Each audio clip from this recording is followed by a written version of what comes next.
வேண்டியது. சார் நீங்க சொல்றது பார்த்தா லாஜிக் இல்லாத விஷயம் தான் சார் சில இடங்கள் நடக்கும். அதுதான் உதாரணமா சொன்னேன். 2008 கூட்டணி திமுகவோட பாஜகவோட இல்லங்கிறது லாஜிக்கா தெரியுது உங்களுக்கு. நான் அதுதான் உங்களுக்கு பதில் சொல்லிட்டேன்.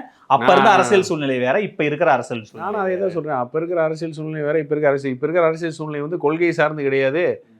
நமக்கு முன்னாடி இருக்கக்கூடிய சவால்களை சார்ந்தது. அதுதான் சார் முக்கியம். அதுதான் டிசிஷன் எடுப்பாங்க. ஒருவேளை இபிஎஸ் நேத்து பேசும்போது சொல்ற அந்த பிரம்மாண்ட கட்சி விசிகாதானா? எப்படி நீங்க போட்டு வானாலும் பேர் மட்டும் என் வாயில வராது.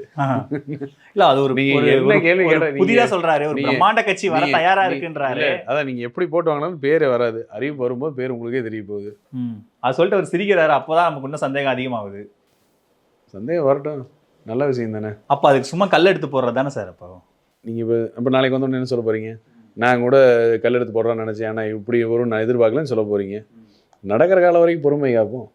மாணவர்களின் சிந்தனைகளை வடிவமைக்க SNS இன்ஸ்டிடியூஷன், மாணவர்களின் தனித்திறமைகளை மேம்படுத்த SNS இன்ஸ்டிடியூஷன், மாணவர்களின் சாதனைகளை போற்றும் SNS இன்ஸ்டிடியூஷன் கோவை.